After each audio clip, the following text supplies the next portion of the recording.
Oh my gosh. Wow. What you're looking at cannot be explained, not by pilots who witnessed it, not by scientists who examined it, and not by the United States government that investigated it. So look at that thing. It's fascinating. The first ever unclassified Pentagon report on UFOs is in. It doesn't crack the mystery. Still, it's a huge step forward. This is a sea change in policy of how to handle the UFO mystery. The task force examined 144 reports of mystifying objects in the sky. It is something that falls outside of our current understanding. Some might say paranormal or supernatural. Yeah, I don't understand. Well, if there's look at that thing.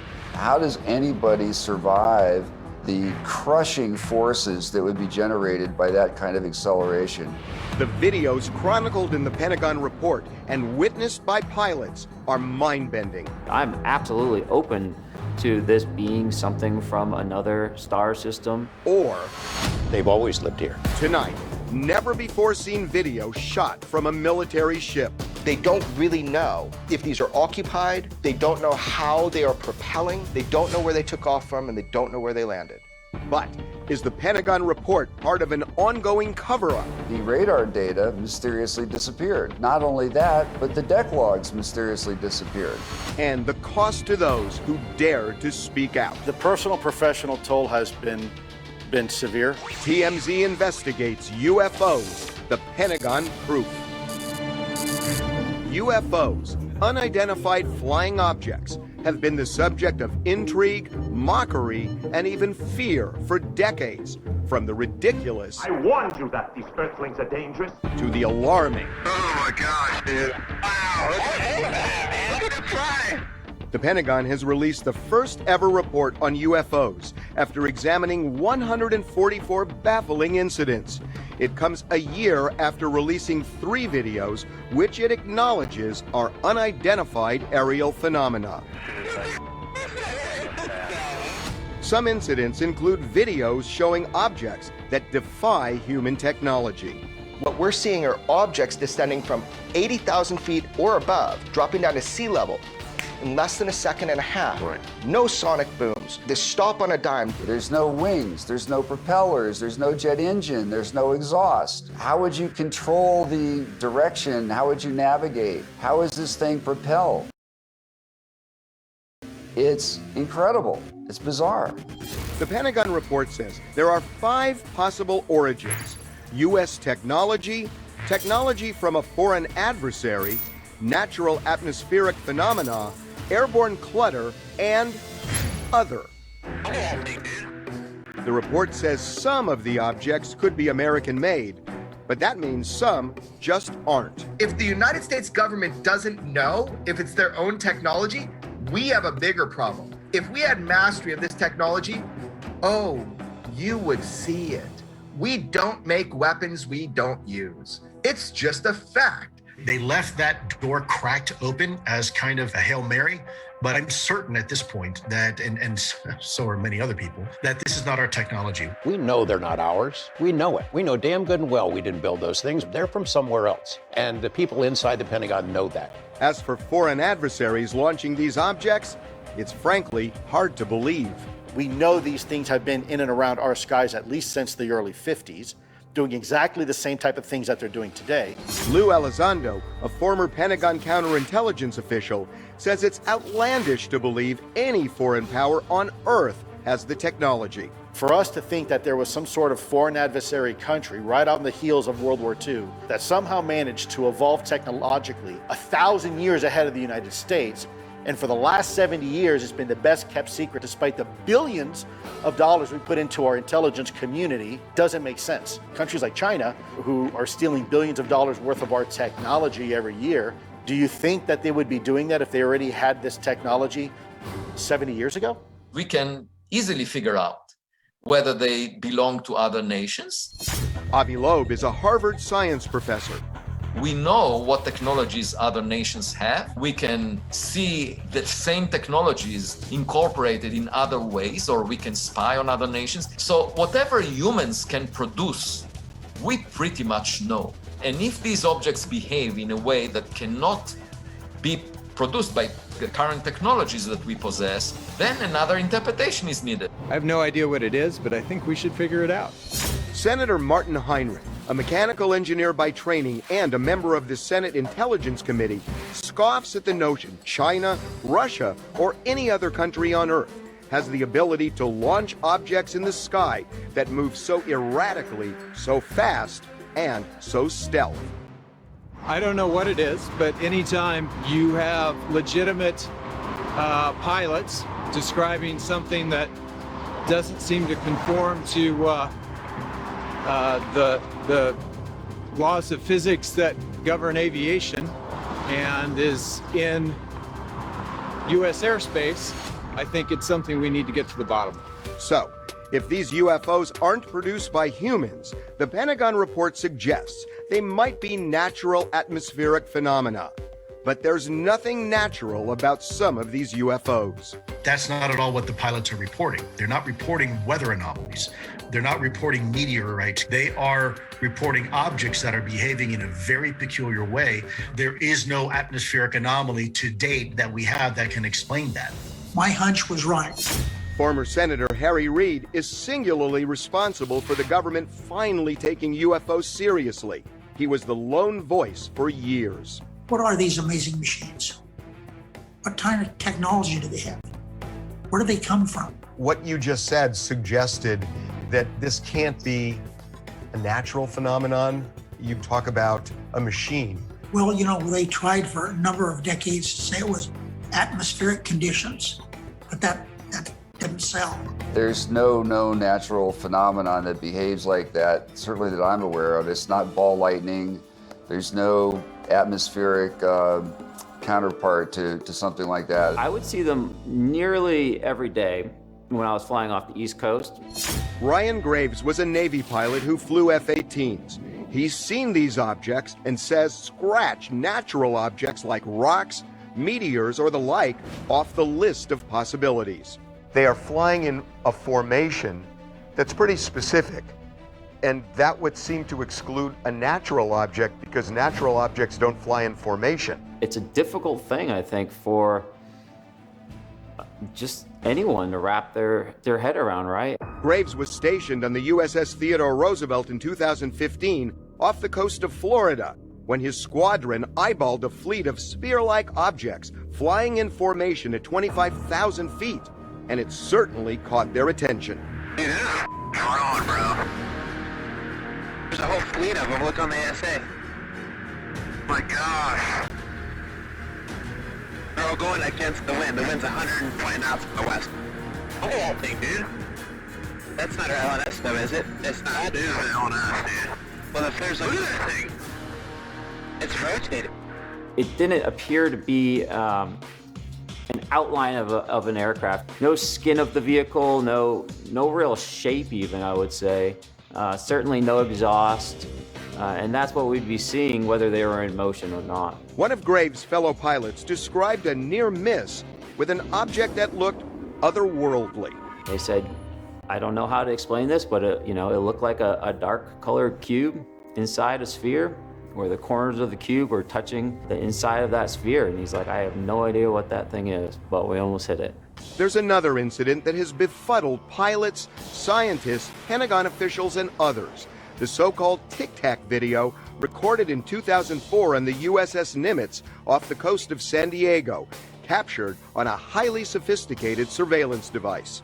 The Tic Tac case is the best, clearest example of a vehicle that's doing something that nobody that I have met or spoken with has a plausible explanation for. Christopher Mellon is the former Deputy Assistant Secretary of Defense for Intelligence. The Tic Tac descending in a matter of seconds from essentially 80,000 feet to sea level, and then hovering and then instantaneously accelerating to hypersonic speeds. That's physics that we don't understand. How does anybody survive? How does the vehicle itself survive the crushing forces that would be generated by that kind of acceleration? That is 10, 50 times beyond the tolerance of anything we've ever built in terms of being able to withstand the forces that would be subjected to, that vehicle. So then the report says possible airborne clutter. Birds, balloons, even plastic bags might account for some of these UFOs. But some experts say that's an easy straw man to knock down. Harvey, that is such. But what we're talking about are machines of high performance that are flying with impunity, even within our restricted airspaces, including nuclear. These things are being seen going against the prevailing wind, being able to do things that balloons simply don't do. And again, birds don't fly at supersonic speeds. So the question, if some of these UFOs are not American-made, not from a foreign power, not natural phenomena or clutter, the only thing left is other. It is something that falls outside of our current understanding. Some might say paranormal or supernatural. It's simply something beyond our current understanding. Everything in science is paranormal or supernatural until it becomes normal. What is other? I don't know. We don't know. Look, we might have vehicles from other star systems that are visiting Earth. We can't take that off the table. So what could it be? Something completely and totally different, something paradigm changing. This could be something from outer space. Do you believe there is a civilization out there? Oh, definitely. If we shut off the curtains on our windows and do not search for neighbors, it doesn't say anything about whether neighbors exist or not. They may be out there and they may be smarter than we are. We are just maintaining our ignorance. The Pentagon report never even suggested the possibility these objects came from a place other than Earth. In other words, aliens. If we say it's always rocks, it's never aliens, then we behave just like a caveman that is presented with a cell phone and says, oh, the cell phone is just a shiny rock. I'm absolutely open to this being something from another star system, from some other mechanism of the universe we don't quite understand. Do you think that this has anything to do with an object or objects outside of our solar system? It's one of the possibilities you have to consider. Give me a second one. That they live here, that they've always lived here. Meaning? That they've always lived on Earth, that they've been here longer than us, that they're crypto-terrestrials. Maybe they live in the ocean. Maybe they live here, separated from us by some thin psychic dimensional membrane that they move back and forth. There are a lot of exotic ideas that have been explored and discussed behind closed doors. We have to stop and really ask ourselves the obvious question: whose is it? Who does it belong to? Where is it from? And finally, why is it here? Coming up. What was splashed? Splashed. Mark bearing and range. They're breaking the sound barrier without a sonic boom. You're talking about a method of propulsion that we don't have. They outperform, outmaneuver, outpace our greatest military assets. Plus, never before seen video of UFOs flying in formation above a fleet of military ships. Right now, the Pentagon spokesperson who's authorized to talk about this does not know that this video exists. But she will by the time you air this.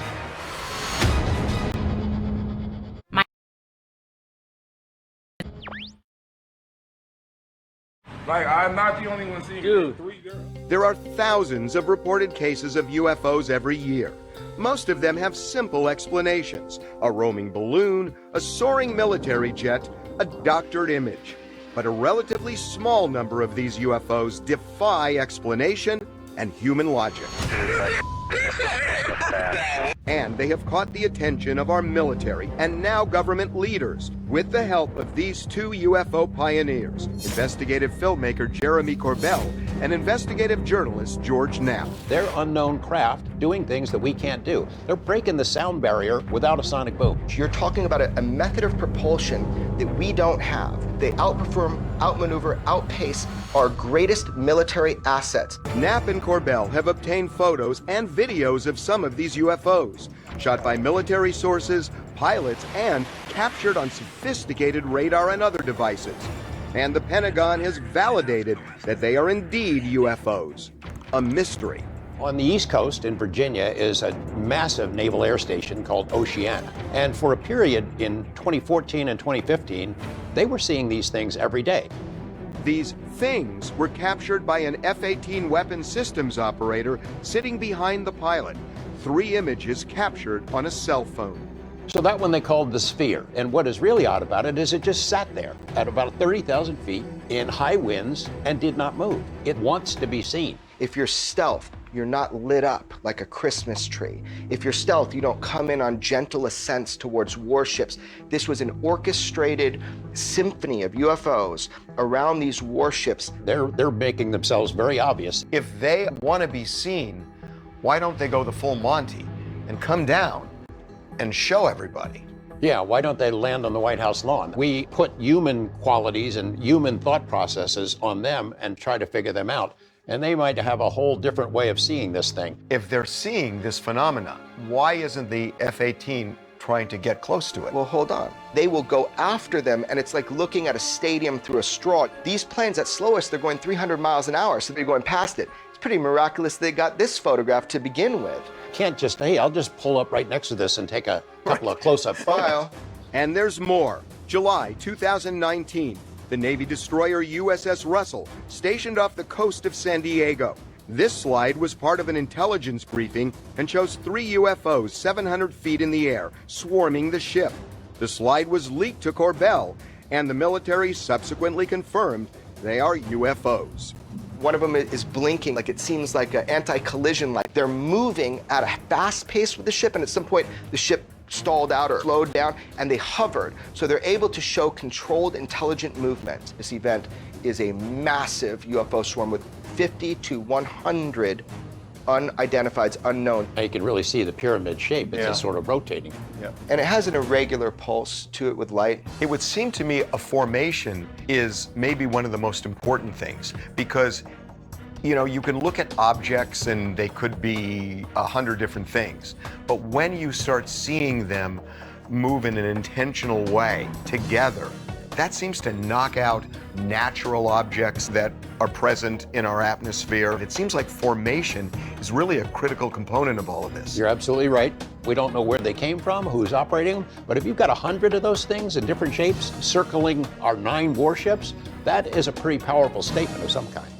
And there's this, another leaked unclassified slide used by the military to brief intelligence officers, chronicling another incident in 2019. The USS Omaha was stationed off the San Diego coast. This radar video shows multiple objects swarming the ship, as many as 14, when suddenly one of them just disappeared. So you see here that there's a spherical in shape moving towards the surface of the water and then disappearing. Right? So the Omaha assessed the object had, quote, sunk. Whoa, it's getting close. Yeah, we have 31 knots sustained wind, topside, gust of 40. What was splashed? Mark bearing and range. Attempts to search the water for wreckage were ineffective. A submarine was sent to look for wreckage or the vehicle, and they were unable to find any of that. They say splash, splash. Doesn't mean it splashed. It means they believe it went into the water. It sounds crazy, but could it be an object that traverses the skies and the ocean with ease? This is a transmedium vehicle, a vehicle that can penetrate that space between air and sea. No plumes, no heat, no exhaust. This thing is self-propelled with intelligence. No wings, no tail, no thermal signature. The military has confirmed these photos and videos are authentically UFOs.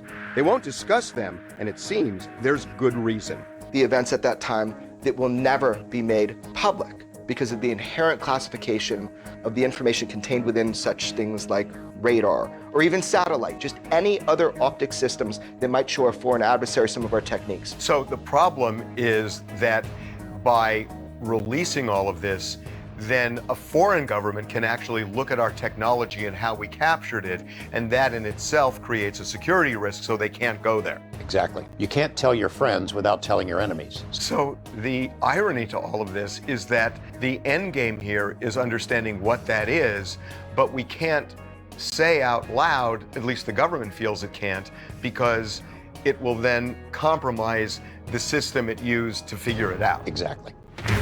Coming up, the cover-up. Is the Pentagon UFO report legit? There are a lot of allegations that our government has recovered something that fell from the sky that was sophisticated and complex, but not made by humans. And later, never-before-seen UFO video shot from the deck of a U.S. warship. George and I are sitting on an archive of UFO information that we're finding responsible ways to put out to the public, and we're finding unique ways to do it. One of those ways is talking with you.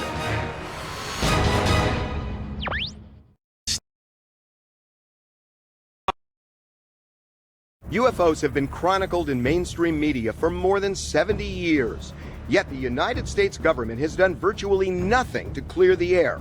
And it's not because it's in the dark. I think the government has physical evidence, and I mean materials, and I think entire craft, and maybe bodies.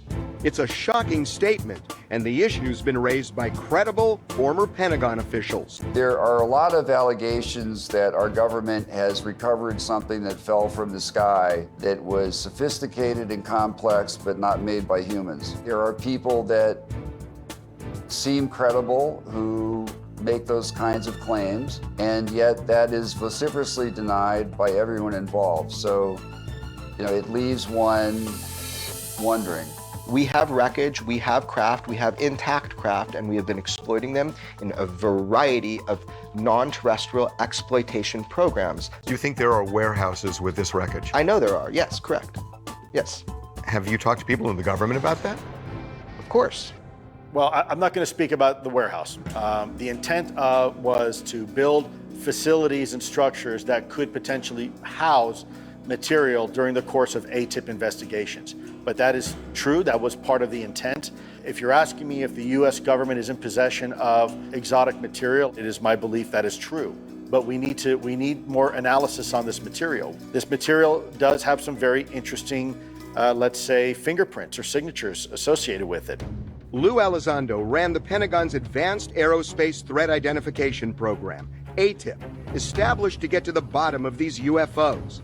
But he resigned out of frustration in 2017 after 22 years of service because he says higher-ups refused to present his findings to then Defense Secretary James Mattis.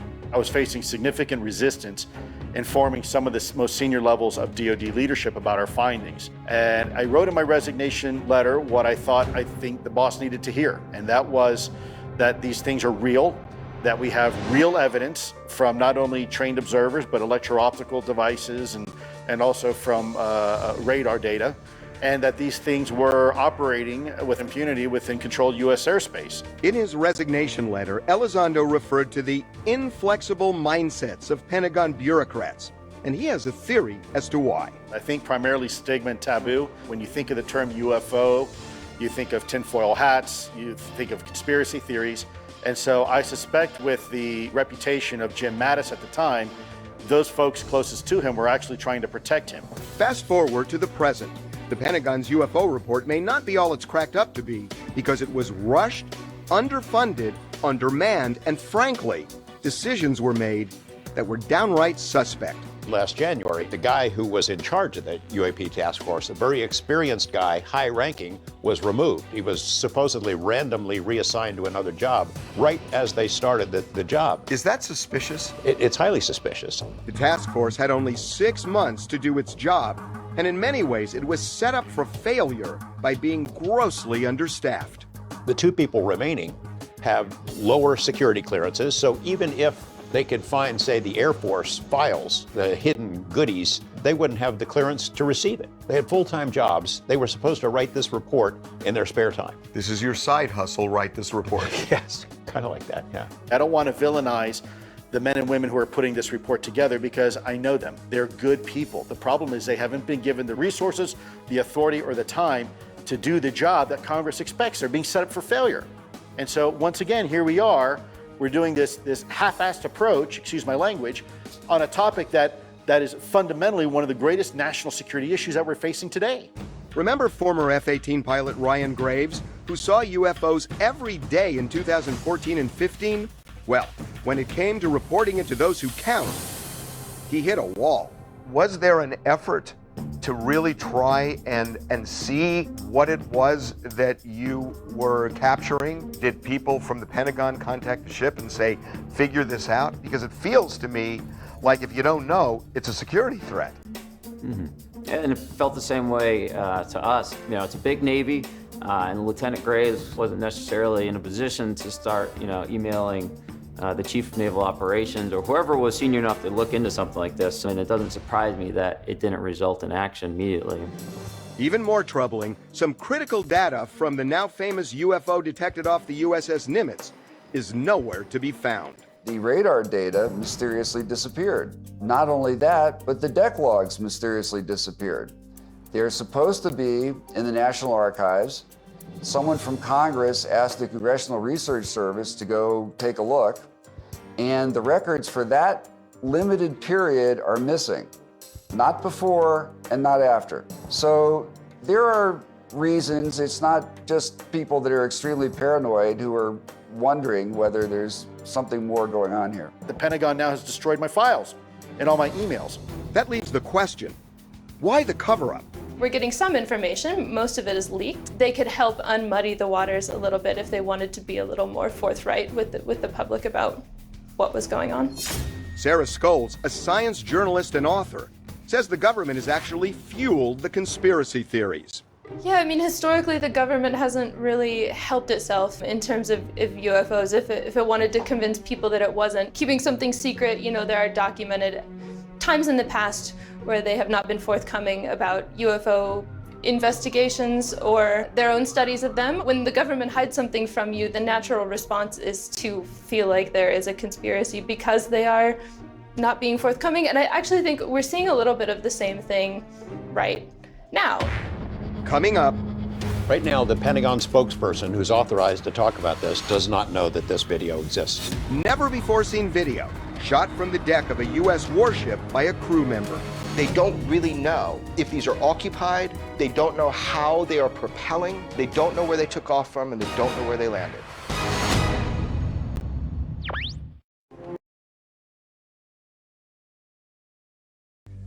You've now seen government slides, thermal imagery, and radar footage from the USS Omaha in July 2019 of what the Pentagon has confirmed are UFOs hovering above the ship 100 miles off the coast of San Diego. But no one has seen video of this event until tonight. Video obtained by Jeremy Corbell and George Knapp. So you're out 100 miles at sea, and these objects, which are real, tangible, hard, 6 feet in diameter or larger, lit up like a Christmas tree, doing movements and displays surrounding the warship. You'll now see what appears to be a plane coming up on the top right to the left, and it's got the normal strobing. I'm not positive that's a plane, that's just what I assume they're showing to contrast. So the visual intelligence guy on the deck is filming out into over the water at 11 p.m. at night, about between 9 and 11 p.m., and these unidentifieds that our military could not identify, and these that are swarming around the ship, here are 2 of them, and you see that they are self-luminous, that they are bright. And they're in a sequence of some sort. It seems like they're following each Yes, other. yeah, they're intelligently controlled, and they're not just hovering and floating without control. They are moving in full grid patterns, figure 8s and circles around the ship, but not coming in at aggressive maneuvers, but more soft flowing maneuvers. That's why that triangle of kinetic action wasn't met, where you would then try to shoot these down. But we've got the thermal image in the dead of night, the radar that shows there are as many as 14 at a given time, and now the shot from the deck. So these are sphere-like objects? Yeah, so they're described as spherical in shape because the visual data we get from the thermal really defines that. It shows that there's no tail, no wings, no normal propulsion, nor are there heat plumes of normal thrust. I'm seeing 2 objects that are moving in a sequence together. Yeah. And that's really interesting to me. Remember, there is an object hovering above the USS Omaha that these are kind of dancing around. That was happening on each of the vessels, and they are reporting to one another through comms. You experiencing this? Yes, I am. They're sending people to the deck to get visual. They're sending the Viper team to actually document and record. They're recording in on their sensor systems as well as the FLIR and the radar. So cumulatively, I agree with you. This is important because they don't really know if these are occupied. They don't know how they are propelling. They don't know where they took off from, and they don't know where they landed. So at one point, there were 14 of these things surrounding the ship. They'd pop in and out. One came up right next to the ship, traveled along with it for more than an hour, made itself available for posing for photos in effect. 2 of them were sitting right above the ship for a period of time. Yeah, so one was specifically above, and then numerous ones were swarming in different ways around. But again, multiple ships, same time, all on comms, similar experience. The ship has thousands of crew members, and most of them have iPhones. And so I find this extraordinary because I don't recall seeing a lot of video from ships.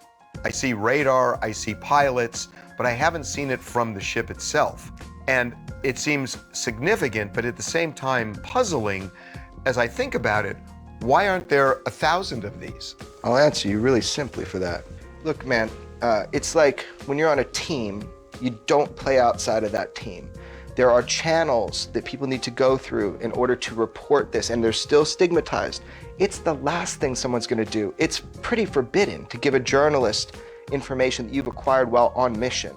But to record it, just to stand there and say, oh my God, this is bizarre, I'm gonna take, that's what people do. It happens every day, but it doesn't come out. George and I are sitting on an archive of UFO information that we're finding responsible ways to put out to the public, and we're finding unique ways to do it. One of those ways is talking with you. Right now, the Pentagon spokesperson who's authorized to talk about this does not know that this video exists. But Not yet. she will by the time you air this, because you'll ask her. And then she'll have to say, yeah, we've got it. Yeah, because we know that they have it. She will be given this. They will have this, if, in their hands to confirm to you. Coming up. My name was being disparaged. They were going to put, quote unquote, put an end to me. The government's effort to attack, even ruin those who dared to speak out. I might never be able to serve in the government again. I might have to accept the career risks that caused so many other people. Christopher, I have to say, you are a melon. You come from a very famous family, a very well-to-do family. You didn't need this. I'm curious why.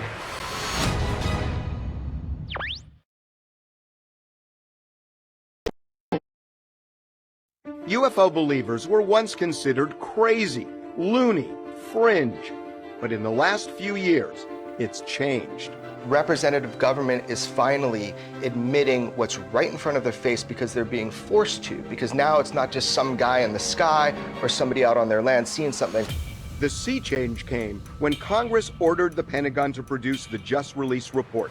It's now a serious subject, but it wasn't always that way. My name was being disparaged. They were going to put, quote unquote, put an end to me. Former Pentagon official Lou Elizondo ran the Defense Department's program investigating UFOs called ATIP.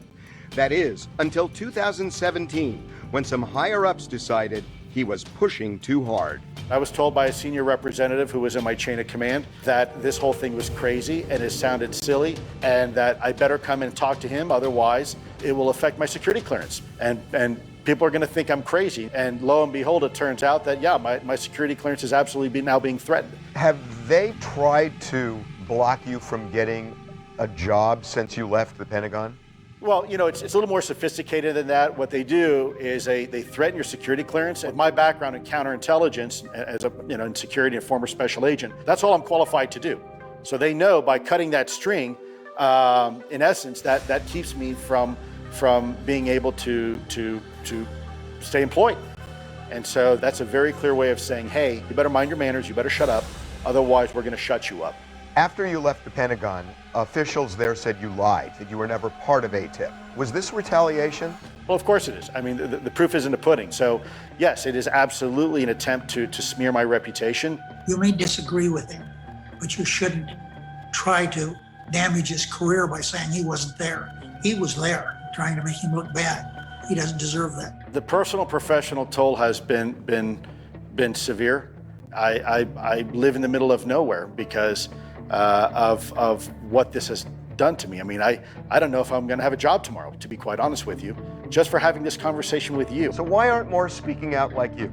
Well, that's a fair question. Former F-18 pilot Ryan Graves, who says he routinely saw UFOs for several years, has an interesting metaphor to explain why other pilots who saw the same things remained mum. It's a long blade that gets cut in the yard, so it's a career where you're not likely to stick your neck out too far and be that the outsider in the squadron. It's a very tight-knit community, and it's very reputationally based. So it's a zero reward, high risk endeavor to, start talking about, unexplained objects. It sounds to me like what you're saying is nobody wanted to say it was an unidentified flying object because they'd be viewed as crazy. But in a nutshell, that was the general feeling. I knew that I would be ridiculed. I knew that people would try to humiliate me, probably with some success. Former Defense Department official Christopher Mellon says he's been ridiculed plenty for speaking out, but the cause is worth the cost. I might never be able to serve in the government again. I might have to accept the career risks that cost so many other people. Christopher, I have to say, you are a Mellon. You come from a very famous family, a very well-to-do family. You didn't need this.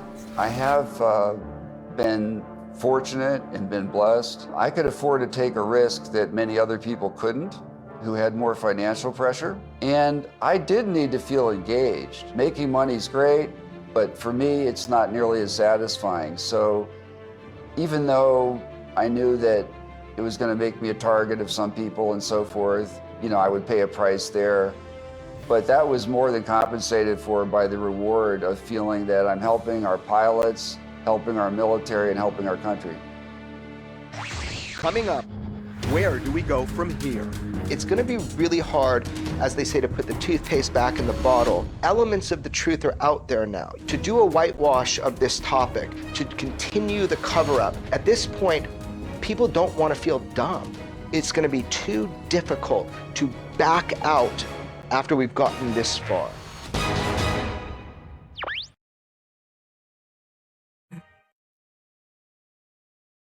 The Pentagon's UFO report doesn't answer the big question.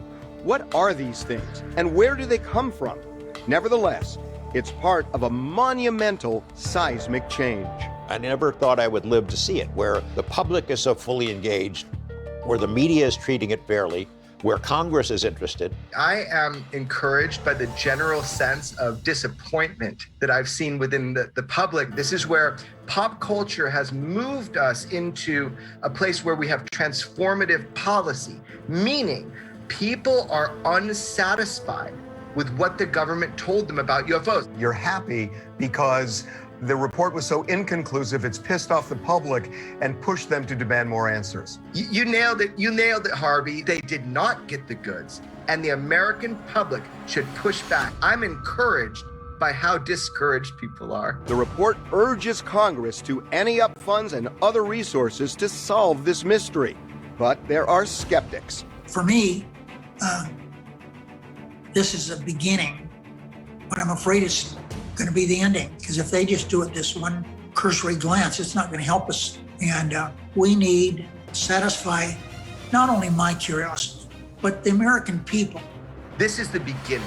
UFOs are real. Your government done told you, and it's time we demand UFO transparency from our government. We should be telling people exactly what we know and when we know it.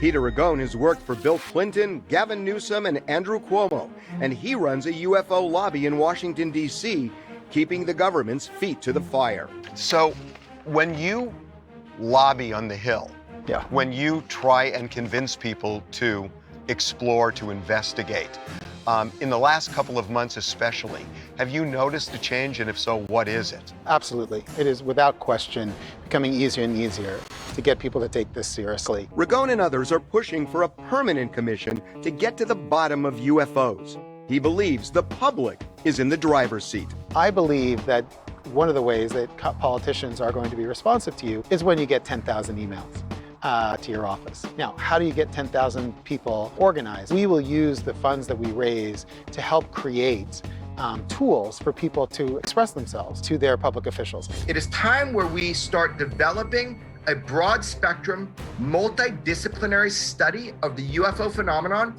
comparable in scale and scope to the Manhattan Project of 1939, the Atomic Project.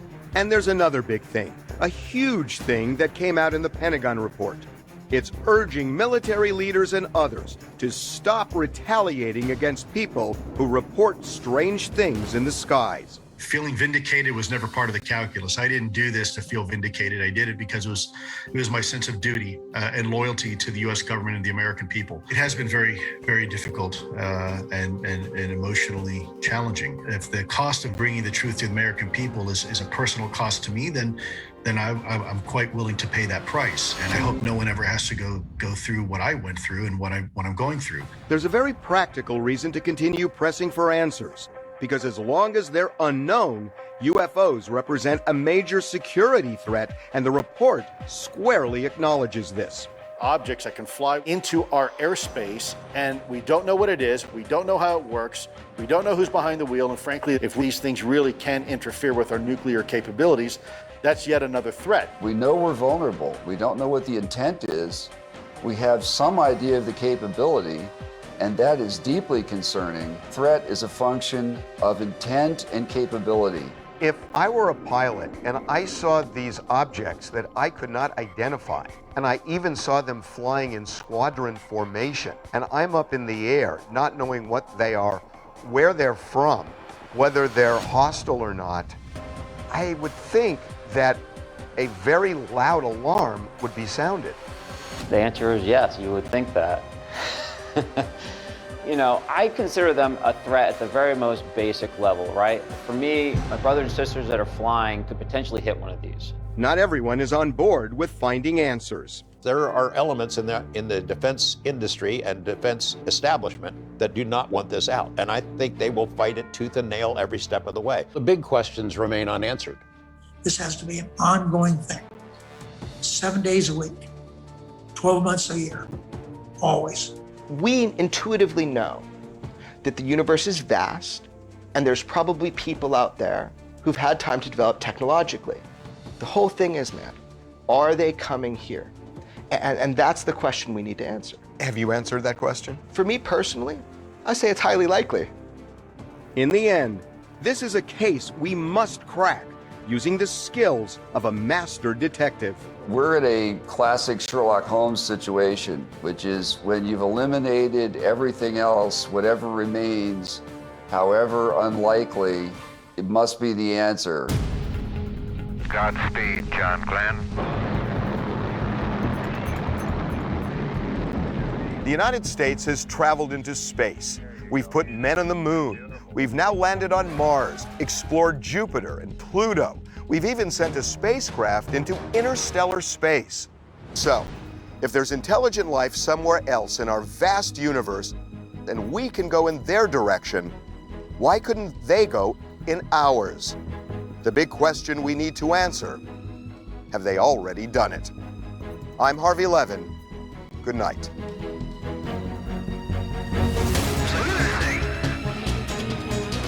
Uno, dos, tres, cuatro. They are literally flying.